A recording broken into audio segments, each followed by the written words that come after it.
Good morning students. तो यहाँ पे हम टीडीपी का यूनिट नंबर 3 पढ़ेंगे आपका पावर फैक्टर। पावर के फैक्टर के बारे में हम सारी चीजें जान लेंगे, कैसे हम पावर फैक्टर को इंक्रीज करते हैं और क्या कहते हैं किसी भी डिवाइस पे हम पावर फैक्टर को कैसे इंक्रीज करते हैं, उस चीज को हम जानेंगे। हम क्या लगा के पावर फैक्टर को इंक्रीज करते हैं इसको हम जानेंगे। तो सबसे पहले हम जान लेते हैं पावर फैक्टर होता क्या है। तो हमें यहाँ पे पावर फैक्टर होता है क्या इस बारे में जानेंगे। तो सबसे पहले ये जान ले कि जो आपका पावर है, ठीक है, पावर है, तो आपको पता है कि आपके पास आने वाली दो करंट्स होती हैं, एसी करंट और डीसी करंट। दो करंट होती हैं, डीसी करंट और एसी करंट। तो यहाँ पे हम जिसकी बात कर रहे हैं वहां पे हम बात करें एसी करंट की। एसी के अंदर हमको तीन तरीके के पावर देखने को मिल जाते हैं, ठीक है। एसी करंट के अंदर हमको तीन तरीके के पावर देखने को मिलते हैं। अब ये जो पावर है तीन तरीके का, ये हमको डीसी के अंदर क्यों नहीं मिलता देखने को, क्योंकि डीसी हमारी क्या होती है, डायरेक्ट करंट होती है, फेज चेंज नहीं करती, मैग्नीट्यूड और डायरेक्शन उसकी सेम होती है। एसी के अंदर क्या होता है, एसी हमारी एक क्या है, डायरेक्शन चेंजर है और प्लस मैग्नीट्यूड चेंजर भी है, ठीक है। तो वो अपनी डायरेक्शन भी चेंज कर लेती है और अपना मैग्नीट्यूड भी चेंज कर लेती है, दोनों ही वो चेंज कर लेती है। इसी चेंजेस की वजह से हमको जो वैल्यू मिलती है पावर की, फ्लक्चुएटेड मिलती है। इस वजह से यहाँ पे हम क्या करते हैं, यहाँ पावर की हम तीन वैल्यूज को देखते हैं। तो यहाँ पे पावर की तीन वैल्यू एक्चुअली होती क्या है, तो एक आपकी होती है रियल पावर, ठीक है, एक अपरेंट पावर होती है और एक आपकी होती है रिएक्टिव पावर, ठीक है। तीन पावर्स हमको मिल जाती, इन्हीं तीनों पावर्स से हम एक पावर ट्रायंगल बनाते हैं, ठीक है। तीनों पावर का इस्तेमाल करके हम एक पावर ट्रायंगल बनाते हैं। बेसिकली हम एसी में ट्रू पावर का इस्तेमाल करते हैं, मतलब कि जो पावर हम कॉस पावर, जो पावर हम एंगल ऑफ मतलब आप कह सकते हैं फेज डिफरेंस के कारण, मतलब कि फेज डिफरेंस के कारण जो हमको मिलती है वैल्यू करंट और वोल्टेज की, उससे जो हमको पावर मिलती है फेज डिफरेंस के कारण, उसको हम इस्तेमाल करते हैं। उसके भी हम उस कंपोनेंट को इस्तेमाल करते हैं, उन वैल्यूज को इस्तेमाल करते हैं जो करंट की परपेंडिकुलर्स होती है। करंट जो आपकी सरफेस लाइन है, मान लीजिए वोल्टेज है, वोल्टेज के परपेंडिकुलर जो करंट जाएगी उस वैल्यू को हम इस्तेमाल करते हैं, जो कि आपकी हो जाती है कॉस, ठीक है। तो उस वैल्यू को हम इस्तेमाल करते हैं एसी एसी में, ठीक है। तो यहाँ पे हम यही पढ़ेंगे। तो अब ये बात आ गई कि जब तीन तरीके की पावर मिलती है और हमको एक डिवाइस को चलाने के लिए एक ऐसी वैल्यू की आवश्यकता है जो हमारे सभी डिवाइसों पे सुटेबल हो, तो वो चीज आ जाती है एक फैक्टर की, कि हमें कौन ऐसा फैक्टर मिल जाए, उसका एक ऐसा टर्म मिल जाए कि हम क्या करें, उस वैल्यूज पे सभी मोटर्स हो गए, जनरेटर्स हो गए, कोई भी अप्लायंसेस जो इलेक्ट्रिकल के, उसको हम चला सके। पावर की एक ऐसी वैल्यू आ, तो हम बात की है इसकी, ठीक है। तो वहां पे हमको एक फैक्टर मिला, उसको हम क्या बोले, पावर फैक्टर बोले, ठीक है। उस वैल्यू को हम क्या बोले हैं, पावर फैक्टर बोले हैं उस वैल्यू को, ठीक। उसको क्या बोला गया है, पावर फैक्टर बोला गया है। तो यहाँ पे जो पावर फैक्टर की बात है, तो पावर फैक्टर हमारा क्या हो गया, पावर फैक्टर हमारा हो गया आपका ट्रू पावर और अपरेंट पावर का ratio. True power apparent power का रेशियो से जो हमको वैल्यू मिलेगी, एक कॉन्स्टेंटली वैल्यू जो हमको मिलेगी, वो हमारी क्या कहलाएगी, पावर फैक्टर कहलाएगी, ठीक है। वो वैल्यू हमारी क्या कहला जाएगी, वो वैल्यू हमारी पावर फैक्टर कहलाएगी।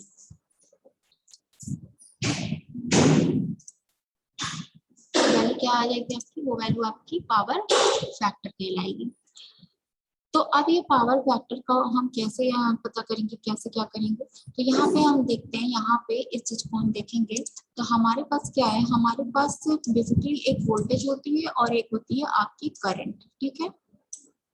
करंट होगी, यहाँ पे हमने आपको दिखाया है लैगिंग, करंट की लैगिंग दिखाई है किसके साथ, वोल्टेज के साथ। ये हमारी वोल्टेज की लाइन है, ये हमारी वोल्टेज का लाइन हो गया और ये आपकी करंट की लाइन हो गई, ठीक है। तो हमने दिखाया है लैगिंग, लैगिंग दिखाया वोल्टेज के साथ। अब ये 90 डिग्री की लैगिंग जो हमने वोल्टेज के साथ दिखा दी करंट की आपको, तो ये किसके लिए हो, ये लैगिंग किस इलेक्ट्रिकल इक्विपमेंट का होता है, ये होता है आपका इंडक्टर का। इंडक्टर की अगर हम बात करें तो इंडक्टर हमें हमारा 90 डिग्री की लैगिंग दिखाता है वोल्टेज के साथ करंट की, ठीक है। बेसिकली हम इंडक्टर हर जगह पे इस्तेमाल भी करते हैं। तो यहाँ पे अब हमको क्या देखना है, पावर फैक्टर देखना है। तो हमको आपको बताएं कि पावर आपका क्या होता है, यह product of voltage and current होता है, product of voltage and current होता है। जब हम एसी की बात कर रहे हैं तो हम किस टर्म को एक और यूज यहाँ पे करेंगे, हम करेंगे इसके फेजेस का इस्तेमाल। ठीक है, एसी में हमको फेज मिल रहा है तो हमको फेजेस का इस्तेमाल करना है। तो पहले हम यहाँ पे पावर को कैसे लाएंगे, तो आप यहाँ पे देख रहे हैं ये वोल्टेज हो गया आपका और ये आपका करंट का ग्राफ हो गया। अब यहाँ पे हम तीन कंडीशन के अकॉर्डिंग चलेंगे। पहले हम सबसे पहले जो हमारे पास तीन इलेक्ट्रिकल इक्विपमेंट है, रजिस्टर, कैपेसिटर और इंडक्टर, तीन चीजें हमारे पास। तो आपको पता है, हम सबको ही पता है कि जो रजिस्टर होता है, अगर हम उसको बात करें तो करंट और वोल्टेज एक फेज में होती है, मतलब कि करंट और वोल्टेज के बीच हमको कोई भी फेज एंगल नहीं मिलता, इस वजह से करंट और वोल्टेज हमारा एक ही फेज पे रहता है। तो यहाँ पे हम करंट लिख लेंगे, मतलब कि वोल्टेज के साथ ही करंट भी जाएगी। इसके बाद हम बात करते हैं कैपेसिटर की। कैपेसिटर की बात करेंगे, कैपेसिटर क्या करेगा, कैपेसिटर आपका 90 डिग्री लीड करता है, किससे लीड करेगा आपका, किससे, वोल्टेज से 90 डिग्री लीड कर जाता है। ठीक है, वोल्टेज से 90 डिग्री लीड कर जाएगा कैपेसिटर। ठीक है, तो यहाँ पे करंट हमको जो मिलेगी वो आपको आईसी मिलेगी, वोल्टेज इसकी करंट मिलेगी किसी कैपेसिटर में, आईसी होगी। यहाँ पे ये जो नीचे की तरफ आप करंट दिख रहा है लैगिंग की, वो किसकी हो गई, आपके इंडक्टर की हो गई। तो यहाँ पे आपको करंट मिल गई आई, इंडक्टर का एल हो गया। ठीक है, तो ये हमको मिल गई। तो अब हम किसी भी एक टर्म्स को ले लें, चाहे हम कैपेसिटर और इसके वोल्टेज को ले लें, चाहे हम इंडक्टर और वोल्टेज को ले लें, क्योंकि हमारा जो रजिस्टर है वो तो करंट के साथ ही फ्लो कर रहा है, वोल्टेज के फेज पे ही फ्लो कर रहा है, तो उससे हमको फिर कोई मतलब नहीं हो, वहां से हमको कोई भी मतलब नहीं हो। यहाँ पे हमको सिंगल एक ही पावर मिलने वाली है, P equals to V into I, यही हमको मिलने वाला है, P equals to V into I, बस हमको यही चीज यहाँ पे मिलेगी। ठीक है, अब हमको देखना है कि यहाँ पे हमको इंडक्टर और कैपेसिटर में क्या चीजें होंगी, तो आप देख लेंगे यहाँ पे हमको पावर क्या मिल गई, एक मिल गई P equals to V into I, मगर फेज के साथ हम जाएंगे तो हम कंपोनेंट को देखेंगे। तो यहाँ पे हम इसका रिजल्टेंट अगर यहाँ पे देखते हैं तो ये हमको मिलेगा P, जो कि क्या हो जाएगा आपका V इंटू आई। ठीक है, कंपोनेंट की बात कर लेंगे तो यहाँ पे हम कंपोनेंट, इधर कंपोनेंट आपका क्या हो गया, इस सर्कल के अकॉर्डिंग ये परपेंडिकुलर हुआ, तो यहाँ पे आपका क्या हो गया, आई कॉस थीटा लिख दीजिए, चाहे फाई लिख दीजिए, कोई भी एंगल लगा दीजिए, यहाँ पे थीटा लिख सकते हैं, फाई भी लिख सकते हैं। ठीक है, और यहाँ इधर किस तरफ क्या हो गया आपका साइन, आई साइन थीटा लिखो, चाहे पाई कुछ भी लिख दो। ठीक है, ये हमको क्या मिले यहाँ पे, तो यहाँ पे हमको करंट की वैल्यू, यहाँ पे हमको क्या मिल गई, इस तरफ हमको करंट की वैल्यू जो है क्लियर करके बता दे रहे हैं।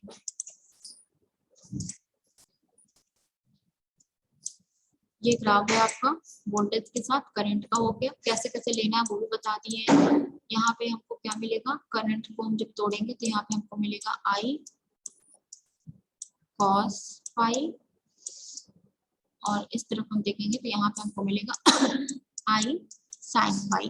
ठीक है, साइन फाई मिल जाएगा। ठीक, तो यहाँ पे हमको पावर क्या मिलेगी, इस तरफ हमको पावर मिलेगी P इक्वल्स टू हमको मिल जाएगा V आई कॉस फाई। ठीक है, इधर की तरफ पावर क्या मिल जाएगी, पावर की बात करें तो P इक्वल्स टू की तरफ हमको मिल जाएगा P equals to V I sine phi. ठीक है, एक जो पावर हमारे पास जो बच रही थी वो कौन सी थी, apparent power, equals to V into I. ठीक है,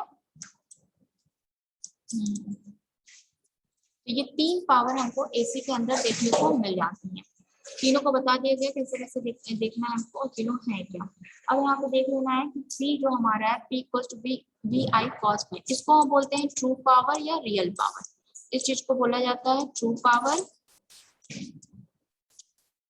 पावर या रियल पावर। ट्रू पावर बोल दीजिए या आप रियल पावर बोल लीजिए इसको। ठीक है, रियल पावर। इस वाले को बोलते हैं मतलब P equals to B I sine phi, इसको हम बोलते हैं रिएक्टिव पावर, इसको बोलते हैं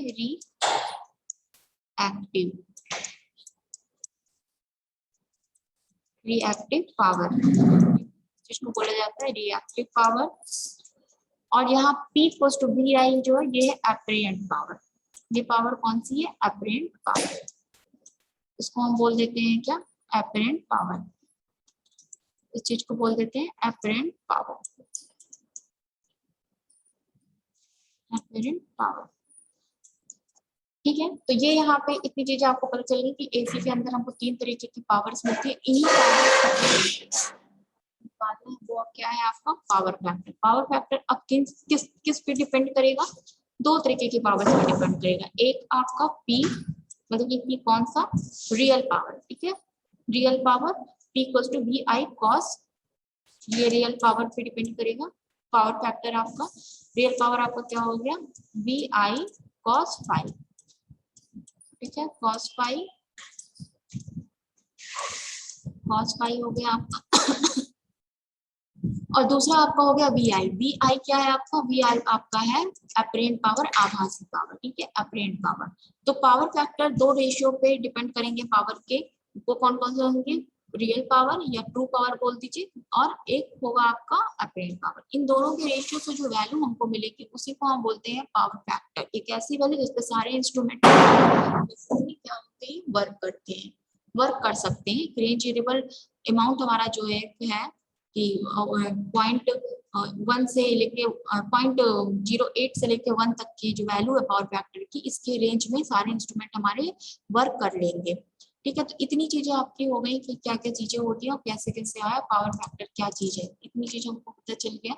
आगे चलते हैं, आगे देखते हैं इसके क्या है।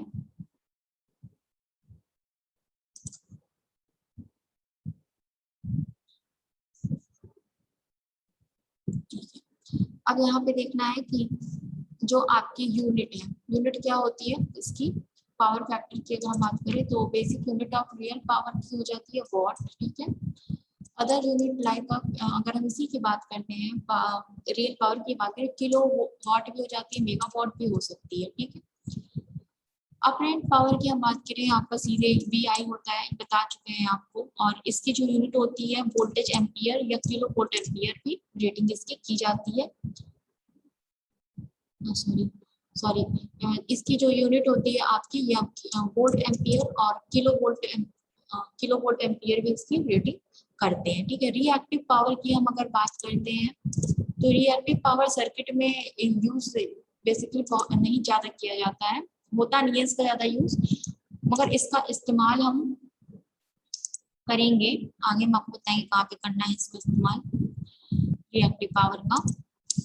रिएक्टिव पावर आपका क्या हो जाता है, देख लीजिए वी आई साइन फाई, ये आपका रिएक्टिव पावर है, ठीक, और इसको हम क्या बोलते हैं, वोल्टेज एम्पियर, और voltage ampere reactive power, kilo voltage ampere reactive power, ठीक है। पावर ट्रायंगल की हम बात जो आपको बताए थे कि यहाँ पे बेसिकली एक ट्रायंगल बन जाता है हमारा एसी के अंदर, पावर ट्रायंगल, ये वही पावर ट्रायंगल है। अब इसमें आपको बस निकालना क्या है, आपको इस चीज यहाँ से ट्रायंगल जो आपका बना है,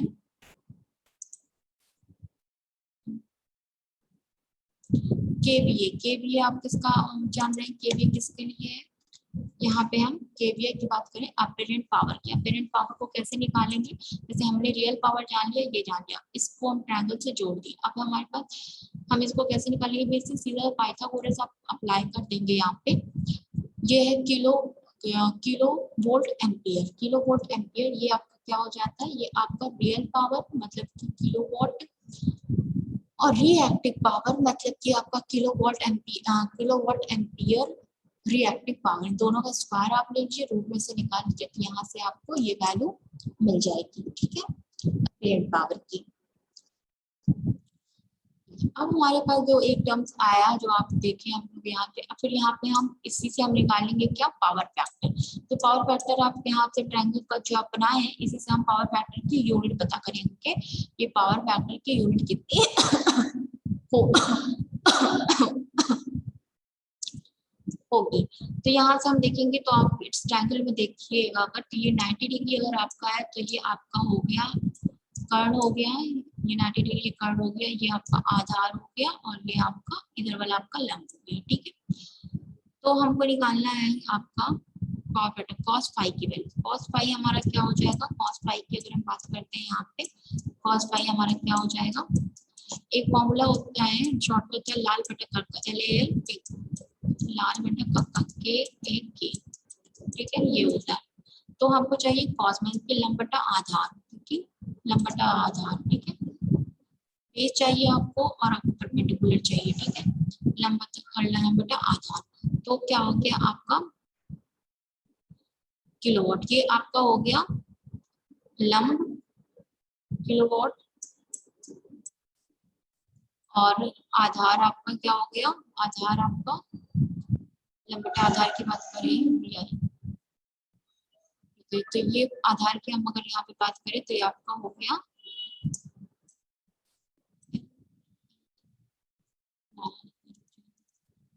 LAL, लाल बटा कक्का, आधार बटा,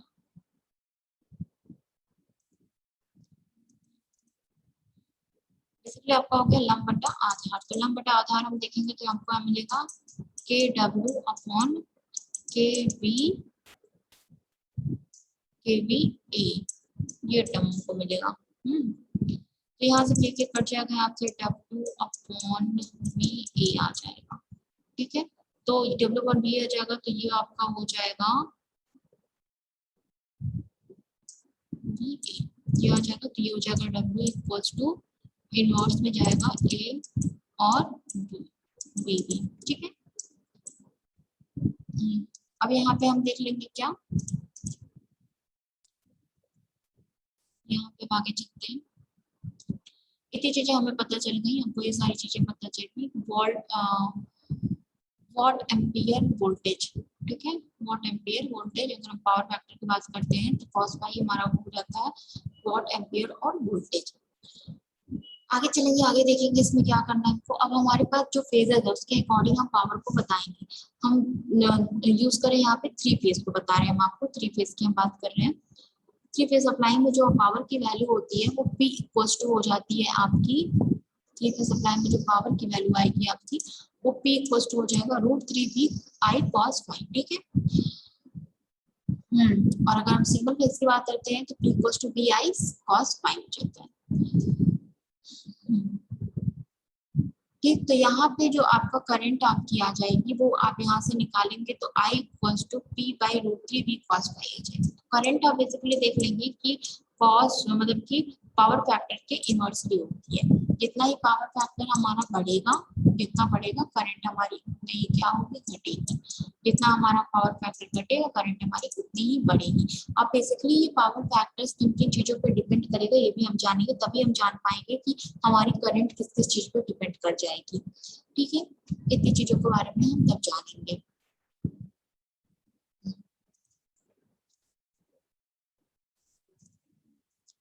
आगे चलेंगे, यहाँ पे लिखा भी हुआ है, ये नोट्स में अभी आप देख लीजिए, ये लिखा हुआ है कि power the power in a single phase circuit is P equals to VI cos phi, with three phase की √3 यहाँ पे लग जाए। current is in a single phase P equals to I equals to P by V cos phi, ठीक है। या अतः यहाँ पे यह स्पष्ट होता है कि धारा व्युत्क्रमानुपाती होती है, किसके व्युत्क्रमानुपाती होती है, पावर फैक्टर के। अतः यहाँ से स्पष्ट है कि धारा के बढ़ने पे कॉस फैक्टर का मान घटेगा, ठीक है। मगर अगर हम करंट बढ़ा दें तो हमारी क्या हो जाएगी, वैल्यू जो हो जाएगी पावर फैक्टर की वो क्या कर जाएगी, घट जाएगी। अगर हम क्या कर रहे हैं, अगर हम करंट बढ़ा दें तो हमारी वैल्यू बढ़ जाएगी, और अगर हम पावर फैक्टर को बढ़ाएं तो करंट हमारा घटते जाएगा। अगर हमको ऐसी वैल्यू चाहिए जिसपे हमारा करंट भी प्रोवेंस अच्छा हो और हमें हमें पावर फैक्टर भी एक कांस्टेंट वैल्यू भी प्रोवाइड हो, ठीक है। तो डिसएडवांटेज देख लेंगे अब पहले हम, डिसएडवांटेज क्या है आपका पावर फैक्टर का, डिसएडवांटेज ऑफ पावर फैक्टर देख लेते हैं। तो क्या होता है आपका, लिखा हुआ है अतः पावर फैक्टर की वैल्यू कम होने पर इलेक्ट्रिक करंट की वैल्यू क्या होती है, electric current of power circuit increases due to the high current. ठीक है, अगर वैल्यू कम होगी तो बहुत ज्यादा करंट फ्लो होगी, बहुत ज्यादा करंट फ्लोवेंस होगी तो डिवाइस के खराब होने के चांसेस ज्यादा हो जाएंगे अगर वो बहुत ज्यादा करंट पे काम कर गई। और ज्यादा करंट फ्लोवेंस पे आप जानेंगे कि अगर ज्यादा करंट फ्लोवेंस में टेम्परेचर हाई हो जाएगा तो हमको लॉसेस भी बहुत मिलने लगेंगे। लार्ज लाइन लॉसेस होता है वही हम आपको बताएं, कॉपर लॉसेस हमको ज्यादा मिलेंगे। अतः हम जानते हैं कि लाइन लॉस और डायरेक्टली प्रोपोर्शनल होता है स्क्वायर ऑफ करंट में, मतलब कि जितना जैसे यहाँ पे लिखा है हाई करंट, हाई करंट मतलब बहुत ज्यादा अगर करंट हमारा फ्लोरेंस हो गया तो हमको क्या मिलने लगेगा, लॉस मिलने लगेगा। कैसा लॉस मिलने लगेगा, एनर्जी लॉस मिलने लगेगा हमको। उसी चीज को हम क्या बोलते हैं, कॉपर लॉस भी हम बोल देते हैं उस चीज को। ठीक है, आगे चलते हैं।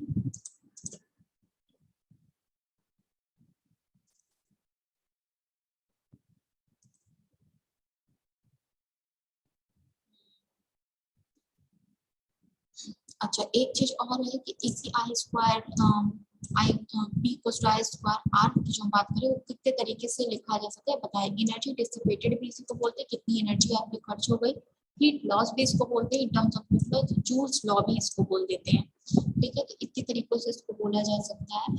साथ ही अब आगे देखते हैं, लिखा हुआ है power loss I square R, ये क्या हो जाएगा आपका। अब आप जान रहे हैं कि पी आपका इनवर्सली प्रोपोर्शनल है 1 कॉस कॉस इसके फाई के, मतलब कि पावर फैक्टर के। ठीक है, और यही इक्वल्स टू पी को हम क्या लिख सकते हैं, आई स्क्वायर आर भी लिख रहे थे हम, बेसिकली हम ये भी लिख सकते हैं। आपको यहाँ से हम देखिए अगर कि आई स्क्वायर आर इनवर्सली प्रोपोर्शनल जा रहा है 1 कॉस फाई के, लिख सकते हैं इस तरीके से।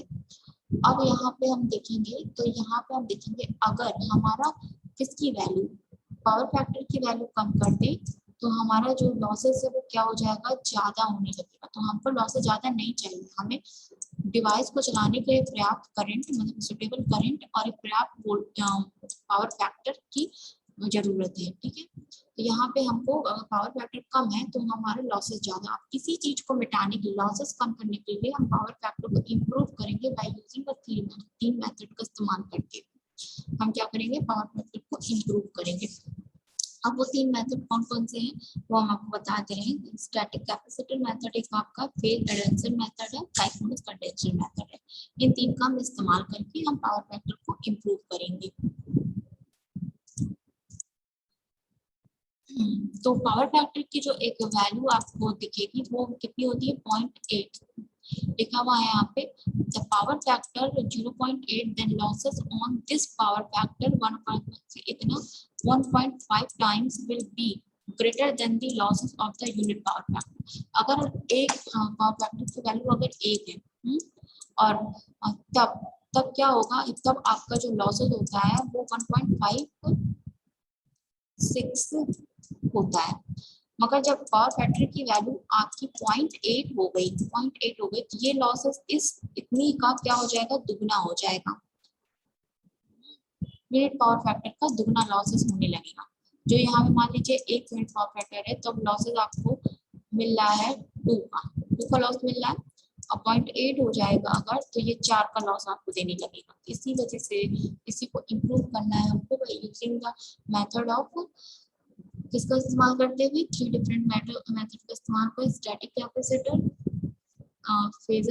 फेज कंडेंसर और आपका एक इस्तेमाल करना है आपको लास्टली जो आपको पढ़ना है इसमें, वो आपको पढ़ना है,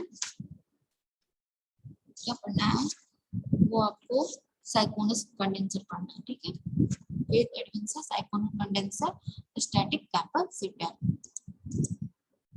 ठीक है, आगे चलते हैं।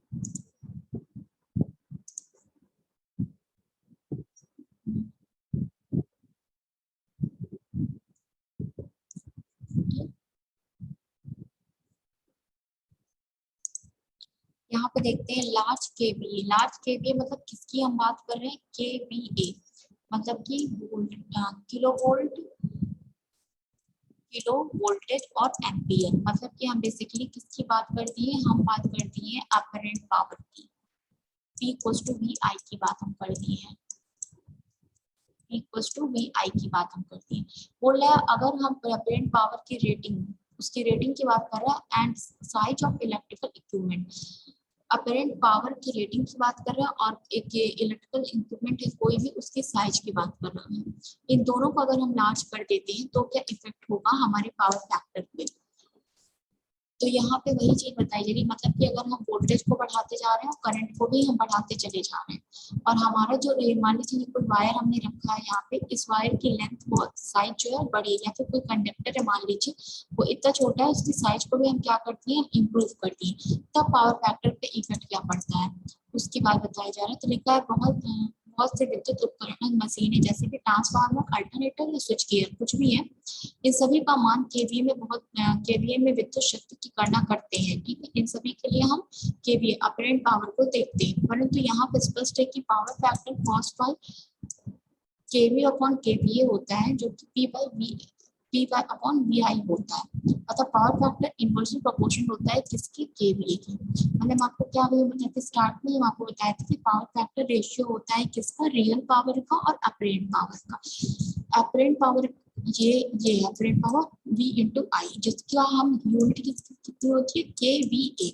इसको हम बोलते हैं KVA, किलो वोल्टेज एम्पियर। ठीक है, अगर हम इसको बढ़ाएंगे तो जाहिर सी बात है हमारा क्या होगा, पावर फैक्टर क्या होगा, घटने लगेगा।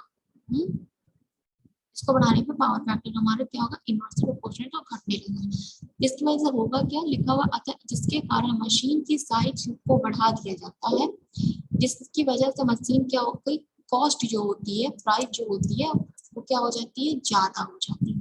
तो पावर फैक्टर घट रहा है, इसका मतलब करंट बढ़ रहा है, पावर फैक्टर तो हमारा घट रहा है, यहाँ से देखेंगे तो पावर फैक्टर घटेगा, मगर पावर फैक्टर के घटने की वजह से बढ़ने वाली क्वांटिटी क्या हो गई, करंट हो गई, और करंट के बढ़ने की वजह से क्या हो गया हमारा, करंट की वजह से हमको लॉसेस की तरफ जाने लगे। ठीक है, लॉसेस की तरफ हम जाने लगे, तो इस एक डिसएडवांटेज इसका हो जाता है, जो हमारी केवीए की रेटिंग बढ़ जाती है, जिसकी वजह से क्या होता है, अब इसकी अब हमको मशीन जो हमारी है उसकी हम साइज को बढ़ाए हैं, और उसमें लगे हुए इंस्ट्रूमेंट जो उसके हम साइज को बढ़ाएं, तो उसको होगा क्या कि साइज को जब हम बढ़ाने की कोशिश करेंगे तब उसके बाद हम क्या करेंगे,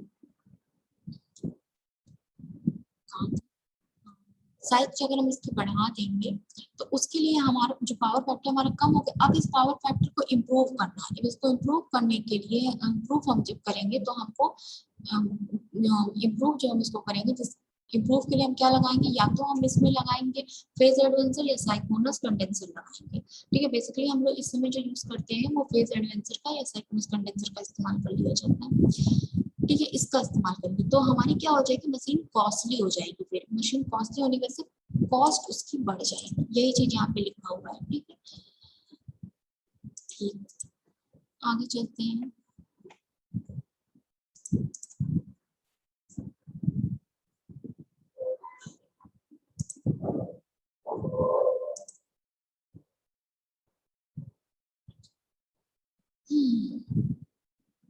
अच्छा, यहाँ पे आप देखिए एक टॉप पॉइंट और है आपका थर्ड पॉइंट, इसका देख लेते हैं आप। यहाँ पे बोला है greater the conductor size and cost. ठीक है, कंडक्टर की साइज वही हम आपको बताएं, कंडक्टर की साइज बढ़ाएं आप तो आपका क्या हुआ, साइज डिवाइस की साइज बढ़ाते ही आपका क्या हो जाएगा, पावर फैक्टर कम होने लगेगा। पावर फैक्टर कम होते ही आपका पावर फैक्टर कम हुआ, इसका मतलब करंट हाई हो गई, करंट हाई हो गई इसका मतलब ये हो गया करंट जैसे ही हाई होना शुरू होगी वैसे ही हमको लॉस मिलना शुरू हो जाएगा। इस कंडीशन में अब हम क्या करेंगे, पावर फैक्टर को इम्प्रूव करने के लिए हम किसी एक ऐसे डिवाइस का इस्तेमाल करेंगे जो पावर फैक्टर को इम्प्रूव करती है। ठीक है, इम्प्रूव कर दी, जिसकी वजह से होगा क्या, आपकी जो भी डिवाइस आप बना रहे, जो यूज कर डिवाइस बना रहे, जो मशीन आप यूज कर रहे हो बहुत ही कॉस्टली हो जाएगी। और दूसरी चीज ये आपकी हो जाएगी, ट्रांसमिशन लाइन पे इसका इफेक्ट आपको देखने को मिल जाएगा। ट्रांसमिशन लाइन पे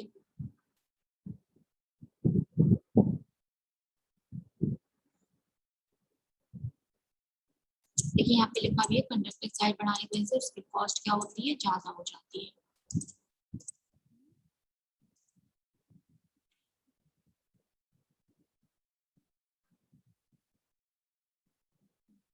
यहाँ पे आ जाइए, एफिशिएंसी की बात कर लेते हैं। एफिशिएंसी की अगर हम बात कर लेते हैं तो वहाँ पे क्या इफेक्ट पड़ेगा, एफिशिएंसी की अगर हम बात करते हैं तो यहाँ पे लिखा है poor voltage regulation. And large voltage drop. दोनों से क्या मतलब है, देखिए अगर वोल्टेज रेगुलेशन हमारा कम रहा, ठीक है, वोल्टेज रेगुलेशन की बात करें, परसेंटाइज की हम बात कर रहे हैं कि हमारे परसेंटाइज, कैसे परसेंटाइज की हम बात कर रहे हैं, percentage voltage regulation percentage equal होता है आपका sending voltage minus receiving voltage divided by sending voltage, ठीक है, ये होता है वोल्टेज रेगुलेशन, ठीक है। इसका परसेंटेज कितना है, मतलब कि जितना आपने सेंड किया 100 में कितना परसेंटेज आपको वहां पे पहुंची और उसका हमने कितना यूज किया, ये चीज आ जाती है इसके अंदर, ठीक है। तो अब यहाँ पे हम एफिशिएंसी की अकॉर्डिंग बात करेंगे इसकी। तो यहाँ पे क्या होता है, जब हम एफिशिएंसी की बात करते हैं तो यहाँ पे लिखा है निम्न शक्ति गुणा, मतलब कि लो पावर फैक्टर अगर है तो आई पर आर हानि अधिक होगी, ठीक है। अतः विद्युत संचरण दक्षता, विद्युत वितरण दक्षता का मान घट जाएगा। यहाँ पे इस चीज को फॉर्मूले से जाते हैं समझ सकते हैं। एफिशिएंसी की बात कर रहे हैं अगर हम किसी चीज की, तो यहाँ पे लिखा हुआ है कि करंट, ये लॉस लिखा है आई पर आर लॉसेस इनवर्स, तो आपका अगर ये घटा है तो लॉस बढ़ा है, लॉस बढ़ा है तो इसका मतलब कि लॉस बढ़ रहा है, तो जो आप अगर वायर यूज कर रहे हैं ट्रांसमिशन लाइन के लिए तो उसकी क्या एफिशिएंसी कम हो रही है, क्योंकि वो क्या हो रही है, खराब हो रही है, खराब हो रही है, ठीक है। तो उसकी एफिशिएंसी क्या होगी, कम हो जाएगी। इसकी वजह से हमको क्या करना है, एक पावर फैक्टर को हमको इम्प्रूव करना है, इम्प्रूवमेंट आपको भी दिखेगा। लो एफिशिएंसी की बात करें, in case of the low power factor there should be the large voltage drop and the large line losses, and this will be the case the causes of the system or equipment's efficiency is low, too low, मतलब कि बहुत ज्यादा ही घट जाती है इसकी efficiency. For the incident due to the low power factor, there would be the large line losses, therefore the alternators need to high accelerations, thus the generation efficiency would be the low. उनका क्या मतलब बता दे रहे हैं, बोला the alternator need to high acceleration, मतलब कि उसको जरूरत होती है हाई एक्सीलरेशन की, उस समय क्या होता है, generation of efficiency would be low, generating efficiency low उस समय होती है अगर हम अल्टरनेटर की बात करते हैं।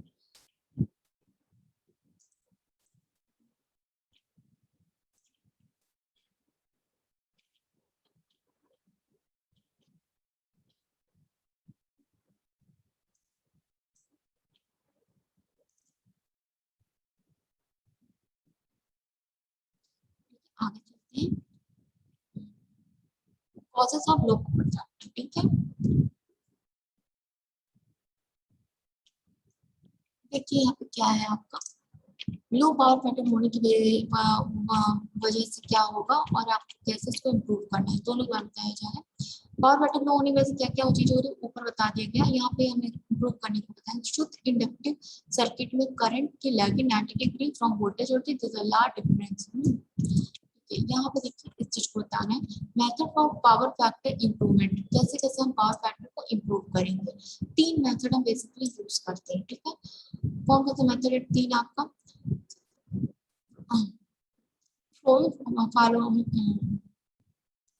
following devices equipment are used for the power factor improvement: static capacitor, synchronous condenser and phase condenser। ये हम 3 का इस्तेमाल करते हैं, इसका स्टैटिक कैपेसिटर, साइक्रोनस कंडेंसर और फेज कंडेंसर। अब क्या क्या चीजें हैं, पहले हम सर्किट को देखेंगे, उसके बाद हम आगे इसको पढ़ेंगे।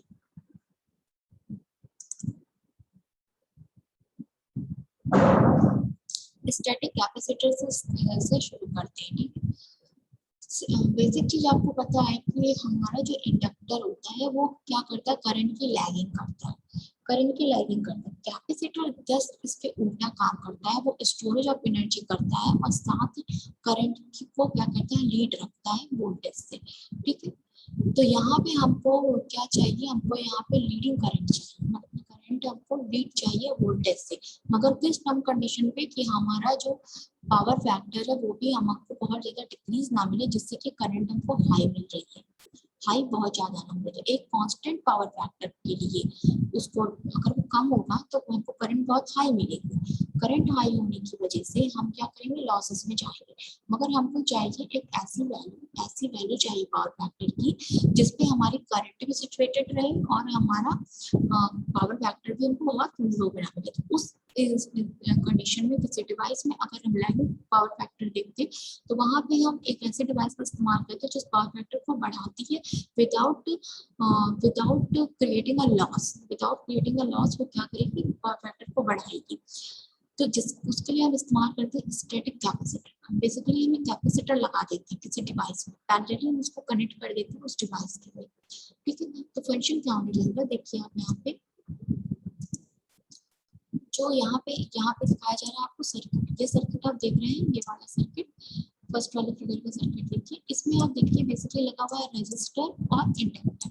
तो ये सर्किट आपकी कौन सा सर्किट होगी, this is the RL circuit. मतलब कि कौन सा सर्किट है, रेजिस्टेंस एंड इंडक्टर सर्किट। अब रेजिस्टेंस एंड इंडक्टर सर्किट की हम बात करें तो अब बेसिक चीज आप जानेंगे, अगर इंडिविजुअली हम सोचते हैं तो हमारे पास रेजिस्टेंस में कोई भी फेज नहीं होता है, तो पावर फैक्टर के वहां पे पावर फैक्टर हमको कितना मिलता है, यूनिटी पावर फैक्टर मिल जाता है।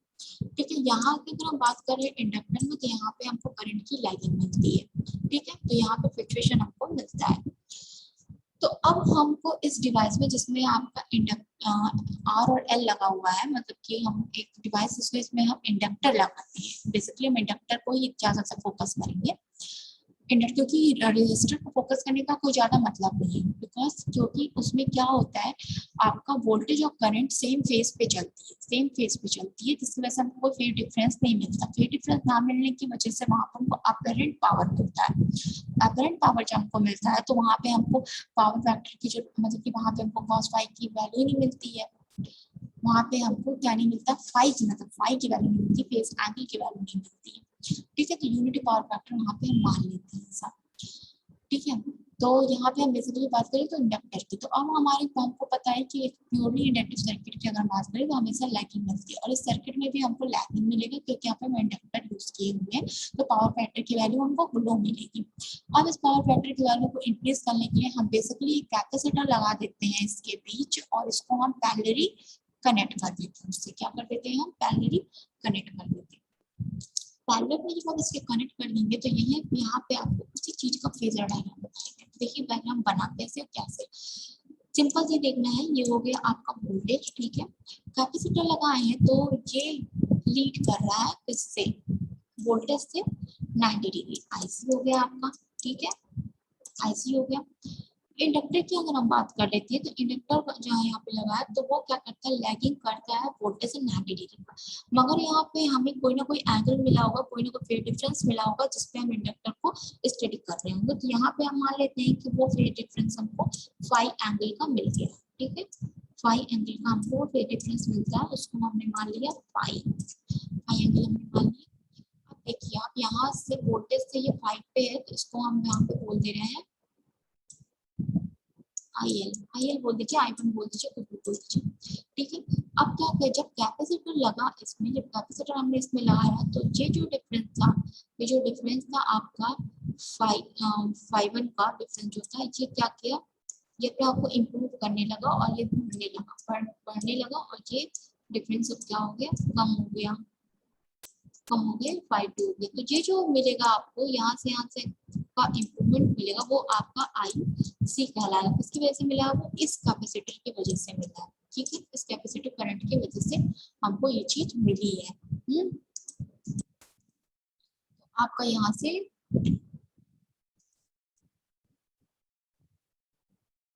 ठीक है, तो यहाँ से आपको वही इम्प्रूवमेंट दिखाएगा। तो यहाँ से आपका क्या हो गया, cos फाई की वैल्यू इंप्रूव कर दी। अब उससे होगा क्या, देखिए हमने कहा अतः उपरोक्त फेजर डायग्राम से हम देखते हैं कि phi2 is less then phi1। ठीक है, अतः कोण phi2 कम है phi1 से, जिसका मतलब यह है कि cos phi2 मतलब कि पावर फैक्टर किसका, कैपेसिटर की वजह से कम होगा, किससे, cos phi1 से, इंडक्टर के वजह से।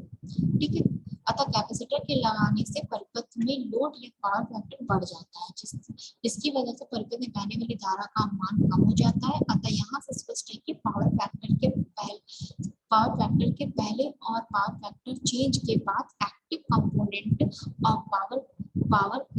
और एक्टिव पावर या रियल पावर का मान समान मिलता है। ठीक है, इतना जी बताना तो बनते, तो हमको पहला मिल गया कि हम कैसे करेंगे, स्टैटिक कैपेसिटर का इस्तेमाल करें। बेसिकली उस डिवाइस में कैपेसिटर लगा देना है, उस डिवाइस के वे में पैरेलल में कैपेसिटर को कनेक्ट कर देना, जिसके पैरेलल में सर्किट बनेगी, उस सर्किट के पैरेलल में हम कैपेसिटर को क्या कर देंगे, कनेक्ट कर देंगे। ठीक है, कनेक्ट करके यहाँ पे आपका हो गया पावर फैक्टर। अब यहाँ पे हम देखते हैं इसका एडवांटेज क्या मिल जाएगा जब कैपेसिटर में हम यूज कर लेंगे स्टैटिक कैपेसिटर को। एडवांटेज हमें क्या मिलेगा, एडवांटेज में देखते हैं, एडवांटेज क्या है, लॉस और low in the static capacitor में लॉस बहुत लो हो जाएंगे। डिसएडवांटेज क्या है, the age of static capacitor bank is less than the 8 to 10 year, 10 से 8 से 10 साल के साल से कमी की इनकी क्या होती है कैपेसिटी बैंक में जो कैपेसिटर लगाते हैं स्टोरेज एनर्जी इनकी होती है वो कम होती है, 8 से 10 साल तक के लगभग काम करते हैं। दूसरी चीज आपकी क्या है, if the rated voltage is increase then it's causes of the damage. अगर हम वोल्टेज को इंक्रीज कर देंगे तो हो सकता है कैपेसिटर क्या करे, डैमेज कर दे, डिवाइस आपकी डैमेज कर जाए। One the capacitor spoiled then the repairing is costly। अगर यहाँ पे हम कैपेसिटर जो इस्तेमाल किए अगर वो खराब हो जाता है तो क्या होगा, आपका होगा क्या, रिपेयरिंग आपकी कॉस्टली पड़ जाएगी उसकी।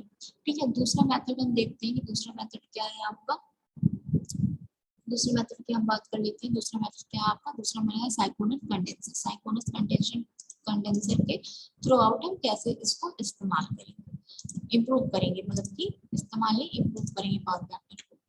तो वो देखते हैं यहाँ पे साइक्रोनस कंडेंसर की अकॉर्डिंग।